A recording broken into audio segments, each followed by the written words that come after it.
பாரத பிரதமர் மோடியின் ஆசி பெற்ற தென்காசி பாராளுமன்ற தொகுதியின் வெற்றி வேட்பாளர் ஜான் பாண்டியன் அவர்களுக்கு தாமரை சின்னத்தில் வாக்களிப்பீர். தாமரை மலரும், தென்காசி வளரும். நான் இன்னைக்கு சொல்றேன்னே நீங்க குறிச்சு வச்சுக்கங்க. நான் எங்கேயும் போக போறது இல்லை. ஜூன் 4 என்ன 50 நாள் இருக்கிறேன். ஜூன் 4 ரிசல்ட்டை கோயம்புத்தூர்ல பாருங்க. அனைத்து இந்திய அண்ணா திராவிட முன்னேற்ற கழகத்துடைய தொண்டர்கள் எல்லாம் வெளியே வந்தாச்செல்லாம் கிராமத்துல எல்லோரும் வெளியே வந்து கட்சியில் இணைஞ்சாச்சு. எல்லோரும் பாரதிய ஜனதா கட்சியில் இணைந்தார்கள் என்று சொல்வதை விட மோடியின் பக்கம் வந்து விட்டார். கிராமப்புறத்தில் குறிப்பாக சூலூர் பல்லடம் பகுதியாக இருக்கட்டும், எல்லா அனைத்து இந்திய அண்ணா திராவிட முன்னேற்ற கழகத்தினுடைய ஊரில் இருக்கக்கூடிய முக்கியமானவர்கள் எல்லாம் மோடியின் பக்கம் வந்தாச்சு, நமக்கு ஆதரவு கொடுத்தாச்சு, களத்தில் வேலை செய்கிறாங்க. அவங்க ஏசி ரூம்ல உட்கார்ந்துருக்காங்க. வெளியே வந்து எட்டி பார்த்தா தெரியும் அதிமுக நிலைமை என்னன்னு. ஏன்னா உண்மை தொண்டர்கள் எல்லாம் இது தேசிய தேர்தல், இது பிரதமருக்கான தேர்தல், பிரதம மந்திரி வேட்பாளரே இல்லாம இத்தனை நாளா ஓட்டிட்டு இருக்காங்க. நாளைக்கு பிரச்சாரம் முடிய போகுது, இன்னும் பிரதம மந்திரி வேட்பாளரே இல்லை. அதனால் களத்துல பாத்தீங்கன்னா முழுமையாக அதிமுகவுடைய வாக்கு எல்லாம் வெளியே வந்துருச்சுங்கன்னா இது ஒரு பக்கம். இரண்டாவது பக்கம் அதிமுக ஒரு மாய உலகத்துல வாழ்ந்துகிட்டு இருக்காங்க. எடப்பாடி பழனிசாமி அண்ணனாக இருக்கட்டும், மூத்த தலைவர்களாக இருக்கட்டும், மாய உலகத்தில் 1980, 90 பாரதிய ஜனதா கட்சியினுடைய பலத்தை எல்லா இடத்துலையும் பாக்குறீங்க. நான் பாரதிய ஜனதா கட்சி பலம் என்று சொல்வதை விட அன்புக்குரிய நம்முடைய கூட்டணி தலைவர்கள் எல்லாம் களத்துல அவங்க வேட்பாளர் நிக்கிற மாதிரி, செல்லமுத்தையாக்கு நான் அவங்க கட்சி வேட்பாளர் மாதிரி, அமமுகக்கு நான் அவங்க வேட்பாளர் மாதிரி எல்லாரும் களத்தில் நிக்கிறாங்க.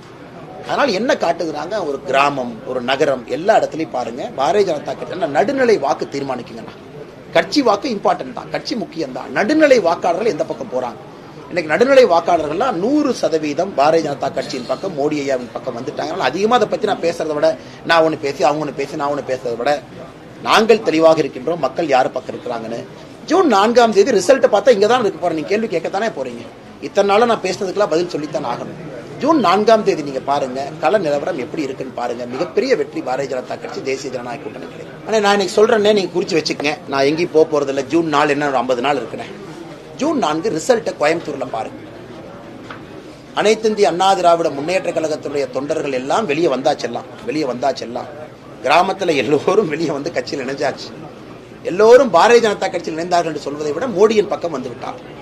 கிராமப்புறத்தில் குறிப்பாக சூலூர் பல்லடம் பகுதியாக இருக்கட்டும், எல்லா அனைத்து இந்திய அண்ணா திராவிட முன்னேற்ற கழகத்தினுடைய ஊரில் இருக்கக்கூடிய முக்கியமானவர்கள் எல்லாம் மோடியின் பக்கம் வந்தாச்சு, நமக்கு ஆதரவு கொடுத்தாச்சு, களத்தில் வேலை செய்கிறாங்க. அவங்க ஏசி ரூம்ல உட்கார்ந்துருக்காங்க. வெளியே வந்து எட்டி பார்த்தா தெரியும் அதிமுக நிலைமை என்னன்னு. ஏன்னா உண்மை தொண்டர்கள் எல்லாம் இது தேசிய தேர்தல், இது பிரதமருக்கான தேர்தல், பிரதம மந்திரி வேட்பாளரே இல்லாம இத்தனை நாளா ஓட்டிட்டு இருக்காங்க. நாளைக்கு பிரச்சாரம் முடிய போகுது, இன்னும் பிரதம மந்திரி வேட்பாளரே இல்லை. அதனால் களத்துல பாத்தீங்கன்னா முழுமையாக அதிமுகவுடைய வாக்கு எல்லாம் வெளியே வந்துருச்சுங்கன்னா இது ஒரு பக்கம். இரண்டாவது பக்கம் அதிமுக ஒரு மாய உலகத்துல வாழ்ந்துகிட்டு இருக்காங்க. எடப்பாடி பழனிசாமி அண்ணனாக இருக்கட்டும், மூத்த தலைவர்களாக இருக்கட்டும், மாய உலகத்தில் 1980, 90 பாரதிய ஜனதா கட்சியினுடைய பலத்தை எல்லா இடத்துலையும் பாக்குறீங்க. நான் பாரதிய ஜனதா கட்சி பலம் என்று சொல்வதை விட அன்புக்குரிய நம்முடைய கூட்டணி தலைவர்கள் எல்லாம் களத்துல அவங்க வேட்பாளர் நிக்கிற மாதிரி, செல்லமுத்தையாக்கு நான் அவங்க கட்சி வேட்பாளர் மாதிரி, அமமுகக்கு நான் அவங்க வேட்பாளர் மாதிரி எல்லாரும் களத்தில் நிக்கிறாங்க. அதனால் என்ன காட்டுகிறாங்க, ஒரு கிராமம், ஒரு நகரம், எல்லா இடத்துலையும் பாருங்க பாரதிய ஜனதா கட்சி நடுநிலை வாக்கு தீர்மானிக்குங்கண்ணா. கட்சி வாக்கு இம்பார்ட்டன்ட் தான், கட்சி முக்கியம் தான். நடுநிலை வாக்காளர்கள் எந்த பக்கம் போறாங்க?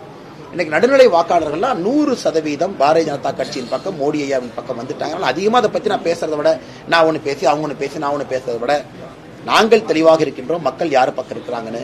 ஜூன் 4 ரிசல்ட் பார்த்தா இங்க தான் இருக்க போறேன். நீங்க கேள்வி கேட்கத்தானே போறீங்க. இத்தனை நாள நான் பேசுனதுக்கெல்லாம் பதில் சொல்லித்தான் ஆகணும்.